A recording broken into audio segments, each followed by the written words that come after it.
10th, we'll starting with a new chapter, analytical chemistry, and the chapter is analytical chemistry, use of ammonium and sodium hydroxide. This is the chapter name, and it is written in your book also. So, what is there in this case in this chapter? What you have to remember that we'll discuss, and it's a very small chapter of 3 page hardly.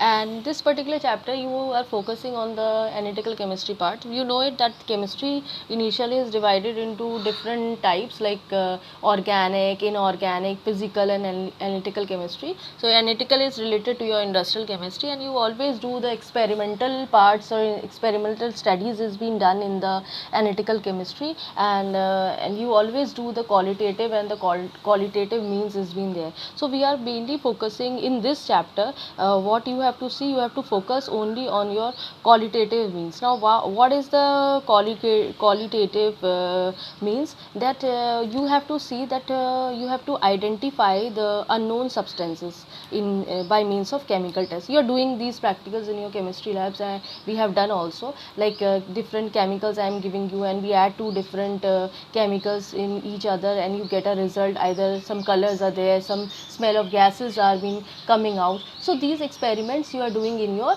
chemical reactions or your chemical test which we are doing in the labs. So this way you are using it, and it's very important. But over here we are not focusing on all the chemicals. We have to focus only on these chemicals, ammonium hydroxide and sodium hydroxide. We have to focus, and we have to see that when we are adding ammonium hydroxides or sodium hydroxide to a particular salt or particular compound, what is the outcome, what type of precipitate is coming out, what color is being observed, or what type of solubility is being there. So that portion we have to focus, right? Again I am telling you, you have to just identify the colors in observation. You have to identify the color, what color you are getting, what is the solubility of the ppt, what type of ppt you are getting, what is the name of the ppt, what is the color of the ppt. That points you have to learn in this chapter, because in this analytical there is a wide range, but we are not focusing on these things. We have to focus in this pattern only. Now there is a one point that we always see. I've written one question, why salts are colored, but before that I want to just discuss with you small things regarding ammonium hydroxide and sodium hydroxide. Sodium hydroxide, you know that sodium hydroxide and ammonium hydroxide both are bases, and or you can say they are alkalis. So in case of, if you see the sodium hydroxide, right, sodium hydroxide is a strong alkali, and ammonium hydroxide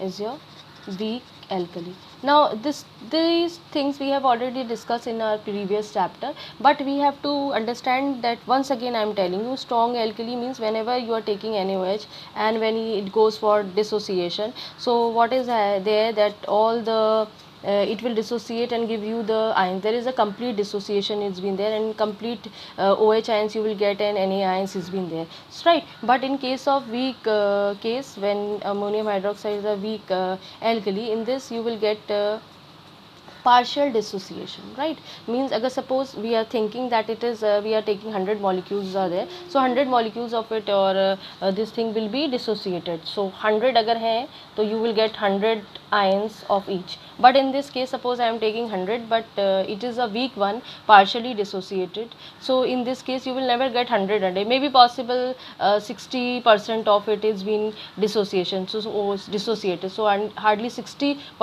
60 ions you are getting. This I am just giving an example, it's not the way of explaining, but still I am just telling you so that you can understand what I want to tell you, why it is complete dissociated and why it is partially dissociated. Now again we are going back to our question. After this thing you have understand that over here whatever the ppts you will get because of these OH ions. Now we have to focus on our same question which I have asked you, that why salts are colored. Now again my question is, why salts are colored. So I have got this question and I want to give you answer. You know that there are many salts which are colored and there are many salts which are colorless. Why they are colorless or why they are colored, that we have to focus. But our main question is why they are colored, right? So when we always say that the salt is colored, either its cation is colored or its anion is colored. If a salt is colored, it means either its cation or its anion is colored, right? This will be the way of explaining that this question, either your cation of that particular salt is colored or your anion. Now once again I want to focus that in your periodic table, there are different you can say groups, right? So and there are different ways of explaining it. So I have written with the red pens these groups 1, 2, 13, 14, 15, 16, 17, whatever the salt is been formed by these particular these zinc elements, they are always colorless, right? But in this case, when you talk about these transition elements 3 to 12 are there, and these particular elements are generally colored, right? So again I am telling you, these particular elements, if they are present in these groups, they are colorless and they are known as normal elements, and these elements are transition elements. 3 to 12, all these elements, this blue portion, these particular elements are colored. Now again we have to come back. Now you can see the table over here.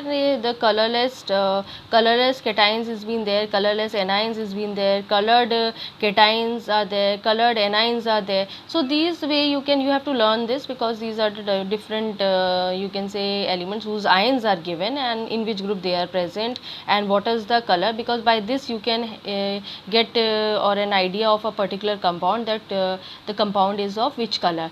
Fine. So over here also the same manner, this side also, this side. Now we will focus on one or the two of the examples, and these are one of the very prominent examples. When you are going to your schools and you are seeing in your labs, your teacher must have shown you. So I want to explain that particular example that will help you out.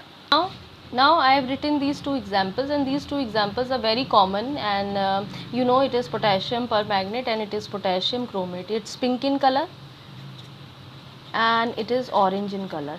Fine. So we are talking about color. We will take one example of colorless also. Now over here in the previous this thing in the picture I have shown you. Now you must be understanding which is colorless cations, which are colored. Now this portion K is what? It is a colorless cation, and this portion, this is an anion. You know it very well now. This is a cation. It's why it's acquiring a positive charge, and it is an anion because it's acquiring a negative charge. So this portion K plus 1 is coming in the colorless cations, and this portion is coming in the colored anion. So this MnO4 is your pink in color, or you can say purple in color. Because of that, your salt is what? Overall salt is pink color, because it's colorless, it's not giving you any color, but this is giving you a pink color. So whenever pink or purple color, if you say, so this particular thing is your salt is pink, or you can say it is purple in color, right?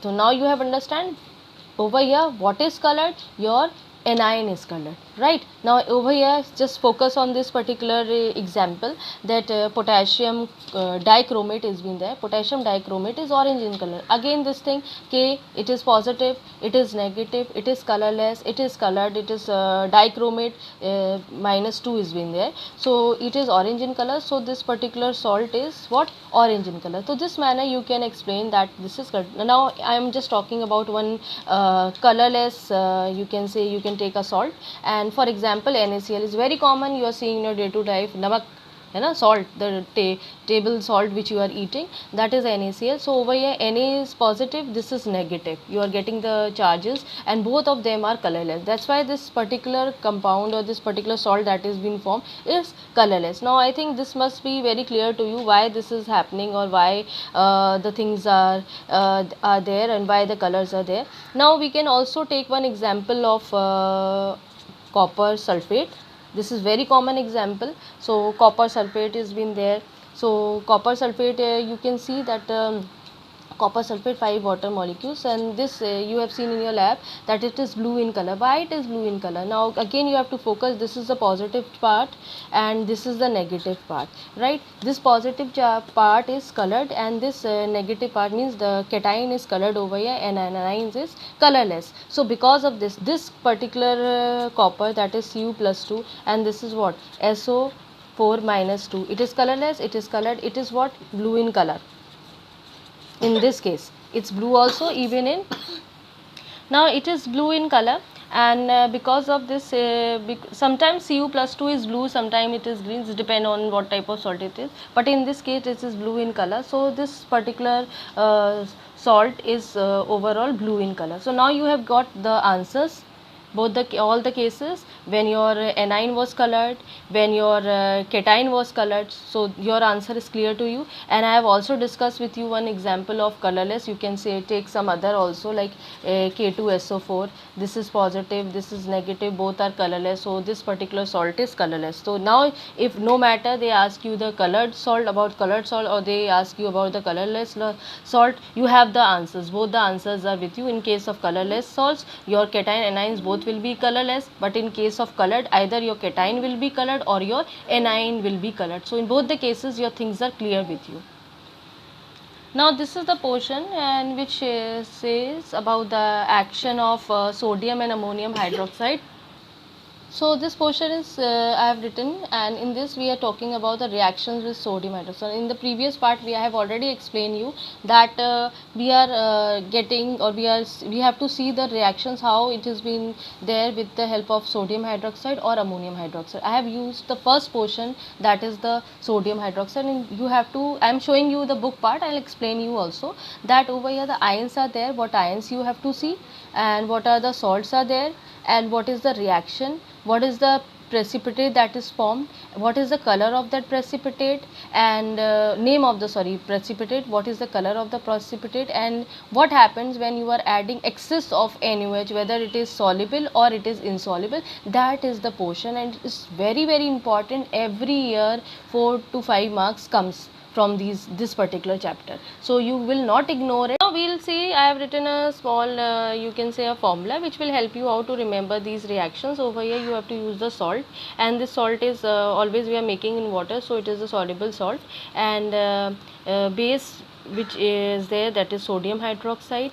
Then salt, I have written it is salt 1 because over here when these two things will react together they will give you a new salt, and that's why I have written salt 2, right? Plus your precipitate will be formed, which will be of hydroxide because of this hydroxide, and whatever the cation is present in this salt, they two will combine together and they give you a precipitate of hydroxide. Over here you have to remember the precipitate of hydroxide when you further add excess of NaOH, because this is there in your course. Okay, first you have to see the sodium hydroxide or ammonium hydroxide in less amount, then you have to add excess of these particular hydroxide. So over here once again I am telling you, salt will be there, this is water soluble, so it will be soluble in water, so it is a soluble salt. Then sodium hydroxide, it's a particular alkali, then you will get a salt, that is a new salt will be formed because of these things, and new salt will be formed which is also been soluble. Over here you will get the precipitate. Precipitate is what? Residue,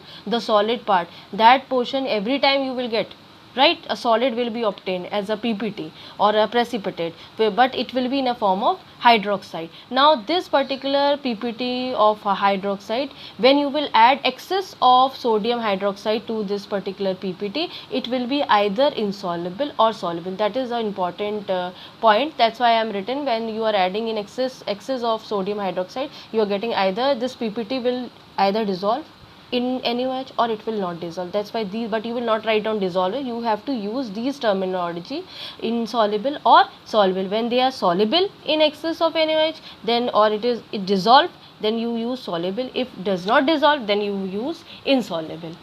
Now I have written an example, and this reaction is been there, and the salt is calcium nitrate.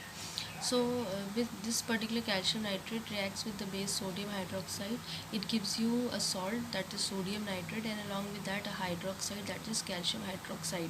In the previous, that particular example, I have already mentioned you a short form of a formula, that this is the salt 1, this is a sodium hydroxide, salt 2 has been there, and it gives the precipitate of hydroxide. So same way I am using over here, and I am using the calcium salt. Now you have to remember that this calcium salt, it is calcium nitrate, and what cations you can detect from it, that is calcium, right? Ca plus 2 cation will be detected by this particular reaction. So calcium nitrates, it reacts with this sodium hydroxide, give you calcium hydroxide as a PPT. This particular calcium hydroxide is white in color, right? PPT, or you can say precipitate or residue or the solid part, it's calcium hydroxide, and you can see it with your eyes. So this is not your answer, but this is your answer, right? Now you can see over here I've written few things like calcium hydroxide, the name of the precipitate that is being formed,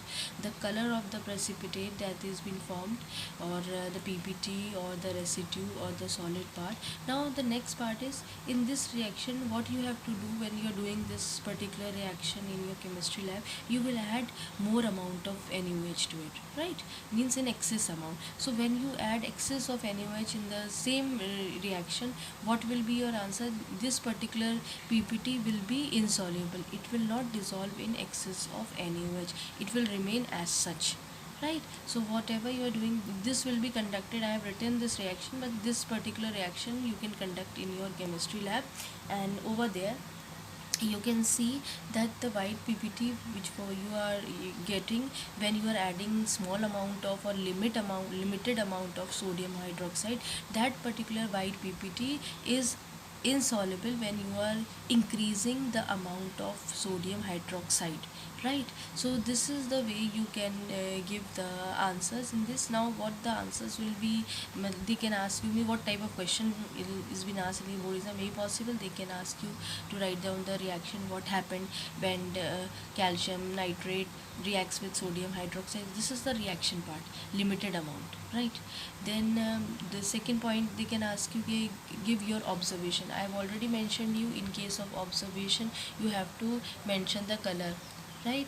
And in case of like if they are asking you what happened when you are adding in excess amount, then this will be your observation. You will not write down in the observation part, you will not write down the reactions. So you have to give this type of answers in statement forms. That is your observation part.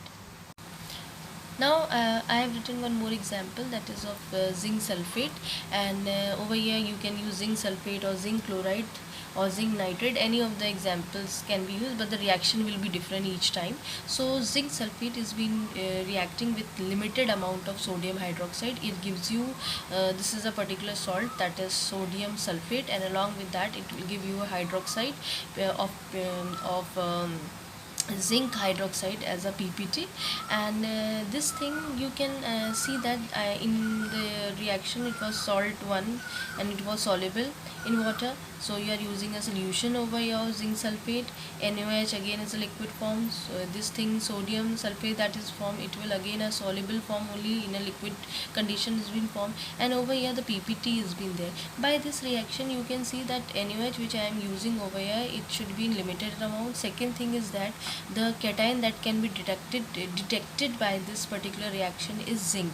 Zn plus 2 cation can be easily detected by this reaction. So what happened, this particular hydroxide you have to focus, what is the name of this hydroxide, what is the color. This is zinc hydroxide, its color is gelatinous white. PPT is been obtained, right? And when you are adding excess of NaOH to this reaction, means once you have got this gelatinous white PPT, you will add more amount of NaOH to the same reaction, then this particular PPT will dissolve in NaOH, right? That's why I have written soluble in excess of NaOH. Now we will see that how this particular, may possible you have not seen this gelatinous white PPT, so I am showing you a diagram in which you can see that how the gelatinous white PPT looks. Now you can see these diagrams. This is the gelatinous white PPT. When you add excess of NaOH to it, it will dissolve and it will give you a clear solution. And this is the two different ways where you can see how when it is coming, when you are adding the small amount, then this particular colors or gelatinous form is been there. Gelatinous means you can resemble as a jelly form, right? So this way, and when excess of NaOH is added, you get a clear solution. Now you have seen this was the gelatinous white PPT that was obtained over here. And this particular gelatinous white PPT, in this when you are adding excess of NaOH, then what was there, we have seen in the diagram that this particular white gelatinous white PPT gets dissolved, or it is soluble, and when it is soluble it gives you a clear solution. Now what is that clear solution that is formed? The clear solution is this is sodium zincate, Na2ZnO2. So what happened, water will be there and sodium zincate will be formed. So your outcome is what, when you are adding excess of NaOH, that is sodium zincate is formed, and a colorless solution is obtained when excess of NaOH is added. Now this is the next portion, when you have to see the reactions with ammonium hydroxide, how the different salts are behaving with ammonium hydroxide, and what outcomes they are giving you. I have written, means in this portion all the cations are written, their salts are written which you can use, their reactions are there, the PPT that has been formed, what is the colors of the PPTs you can see, and whether they are soluble or insoluble in excess of NH4OH. By this table you can learn it. We'll discuss it with beautiful examples, and we can see that how it is possible, right, or what type of outcomes has been there. Now we'll see these reactions with the help of ammonium hydroxide, and I have written, I'm using one salt, that is calcium sulfate, ferrous sulfate, or iron 2 sulfate. Over here you can use some other form also, you can use iron 2 chloride also in place of this, but the reaction will be different. This thing you have to keep it in mind. The same reaction you cannot use, because this is FeSO4, you can use FeCl2 also instead of this thing. So FeCl2 also you can use, but the reaction when you are making with FeCl2, please make sure that the reaction is very different with what you are making in FeSO4. Now what is happening, this FeSO4, the same pattern we are following. This is salt 1 solution, this is the hydroxide, that is ammonium hydroxide, then salt 2 is being formed, then this thing hydroxide will be formed. Now once again we have to focus on it. This is your iron 2 sulfate, it reacts with ammonium hydroxide, it gives you ammonium sulfate. You know it that this is positively charged, this is negatively charged, this is positively charged, this is negatively charged. So you know now, okay, how to make the formulas, because it is your 9th syllabus, and from there you can have a look and you can make the formulas also. So what is happening, I am just telling you a small part, like this is positive one, this positive part will reacts with this negative part. So over here you getting FeOH whole twice, you know how to make this formula. Then this thing NH4, this will reacts with this negative part, that's why you are getting ammonium sulfate. You get these particular formulas are there. Now this is the salt solution, it's in a liquid form, it is also in a liquid form. This which has been formed ammonium sulfate, it is also in a liquid form. But this part, this hydroxide, that is iron 2 hydroxide or ferrous hydroxide, it is a solid part, it is a PPT, it is a precipitate. So we have seen over here that this iron 2 hydroxide, you have to remember when you are writing your answer, please write down in this form, not in this form, because this is the old form. Now we are using in our ICSC syllabus, we are always forming this notation. This is the new one, this is the old form, but still I have written because may be possible for confusing to you in the different questions, they can write down this ferrous hydroxide. So you have to write iron 2 hydroxide, this is the PPT that will be formed. Now what is the color of this PPT? It is dirty green PPT. So green color you can understand, and dirty a bit very different form. We'll see this also. But now what is there, this particular dirty green PPT, when you add over here this ammonium hydroxide, when you are adding, it is in limited amount, right?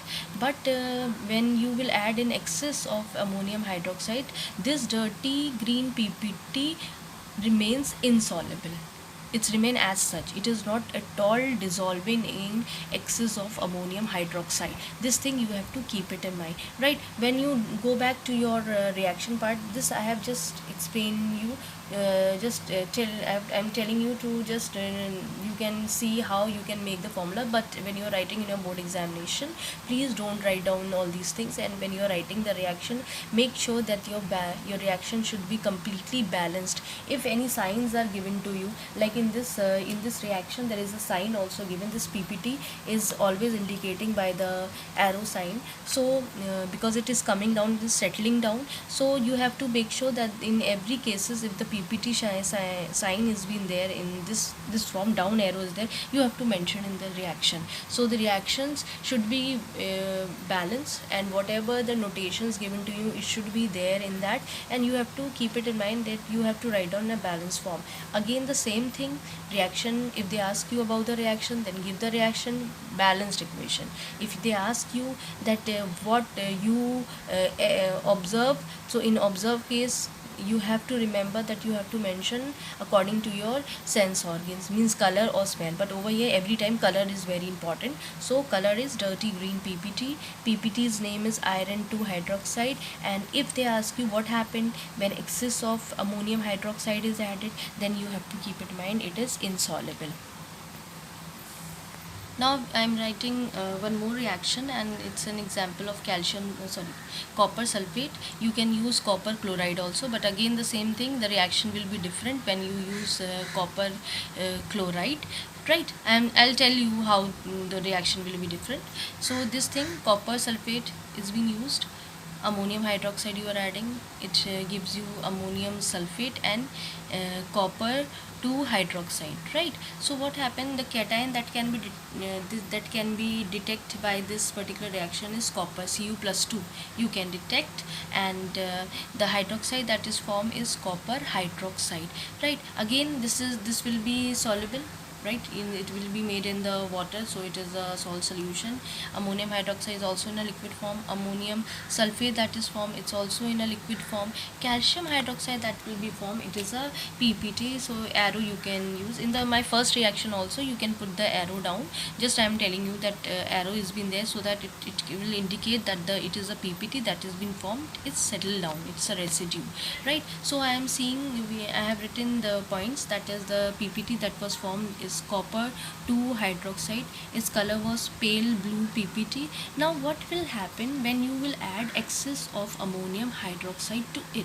So when you will add excess of ammonium hydroxide to it, this particular pale blue PPT get dissolved, right? And it will give you a different you can say color of solution, which is a complex. And I'll show you the reactions also, that how this particular compound will be formed when you will add in excess of ammonium hydroxide. Now when you are adding excess of ammonium hydroxide to the previous reaction which I have written, so this was the PPT. It is copper hydroxide was formed, and in that these two outcomes were there. In that reaction you can see copper hydroxide was there, ammonium sulfate was there. These were the, you can say, the products part. It was there because the same test tube you are using. In that test tube these both the things will be there. So in that test tube you are adding excess of ammonium hydroxide, right? So what will be happen, it will give you a complex salt solution. So this is the complex salt solution, and its name is tetraamine copper sulfate. Now how to write down or remember? Tetra means 4, so 4 is there. Tetra ammonia, it is not said as ammonia, it's a higher grade point. This particular thing will come in your class 12th, so you have to learn the name. But still I am trying to tell you how you can remember it. Tetra means 4, amines is indicated for this thing, so tetraamine. This, then you come, this is a copper, you will write down copper, and then you will write down this part, because outside it's alone, you will write down this thing, you can write down sulfate, right? So this will be the name. Again I am telling you, tetraamine copper sulfate. So this thing I have written over here, you can see this thing. The name I have written in the English also, complex salt solution tetraamine copper sulfate, you can remember. But this particular reaction can be written in some other way also, and you can see, because over here the sulfate is being formed, again you can get a complex salt in which you can get an hydroxide. So I am just changing a bit.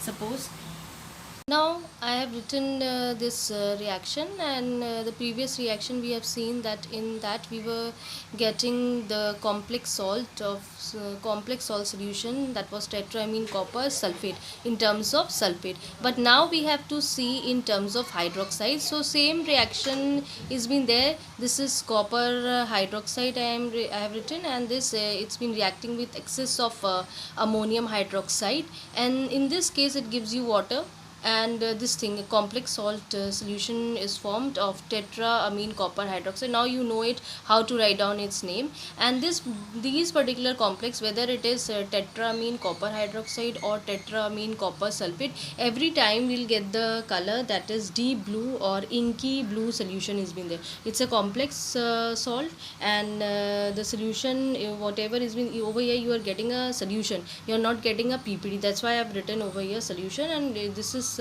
deep blue in color or inky blue in color. So these things you can understand, and you can make your notes also with the help of these videos, and you can make your separate copies for different chapters. And this particular thing will help you out to understand what type of colors are obtained, what is the name of ppts obtained, and this manner you can explain your things, right? So similarly, there are different examples also for with zinc sulfate also, lead nitrate also, your iron 3 chloride is been there, magnesium chloride is been there, and calcium nitrate is also there. So different salts are there. You can make reaction with these different salts, and you can understand that what are the different colors, or what are the ppts, or what are the reaction that is being formed. Now earlier you have seen the reaction with the copper sulfate. Now I have just changed the anion. So in place of copper sulfate, they can also ask you to you can use copper chloride also. So what you have to do, just you have to change the reaction. Copper chloride you will write down, then ammonium hydroxide. Over here the same thing has been formed, but this part you can see it's been different. Over there you are getting ammonium sulfate, and over here, because in this particular salt the anion is chloride, so you'll get the compound that is been formed, that is in terms of chloride. So this way you can make your reaction. So every time with different salts also you can change the anion parts, and you can see that these portions, whether when you are using with sodium hydroxide or you are using with ammonium hydroxide, this particular portion is changed. Hydroxide will be the same, right? Whatever the ppt of hydroxide is being obtained, it is same, only this part, whatever you are using, this will be changed, only the anion part will be the change, right? I have given you different diagrams, because all these reactions are there in your course. You can see how the colors are coming when you are adding, in case of ferrous or iron 2, if you are using, what is the color, that is dirty green is color is obtained. And when you are adding the excess of NH4OH, then you are getting this type of you can say colors form is been there. So this way it's insoluble, it remain as such जो पहले था. Now again also it is same, there is no change. Then over here also you can see the ferric part also, or iron 3 part we have seen reddish brown color is been there. If you are adding cis, it's remains same, reddish brown only, there is no change. But in case of copper, just now only we have seen that we were getting pale blue, it looks like this pale blue. Then like you can see my pen is also been indicating the same color, so you can easily identify the color. This is the pale blue color, and over here you are getting an inky blue color. So I am making again, the pen is there with me, you can see the inky blue color. So this way you can identify the colors, that when it is limited amount, then it is pale blue in color. When you are using excess of ammonium hydroxide, then it is this color, deep blue solution is being formed. Now calcium also, you can say in case of calcium, it's a very special case, because in sodium hydroxide, when you were using, you were getting a white ppt. But in case of ammonium hydroxide, you have to keep it in mind, when you are using calcium's reaction, whether it is calcium chloride or calcium nitrate, it does not respond. There is no reaction with limited amount of ammonium hydroxide or excess amount of ammonium hydroxide. It's a very important for your board examination. Every after 2 years or 3 years you can see this type of reaction has been there. You can see your 10 years papers, that how the pattern has been coming. Now again over here zinc is been there, then lead case is there. So this way you can see the diagrams. Whenever you focus on the reaction, you can see the diagrams and you can understand that how these particular salts gives you different colors when they are reacting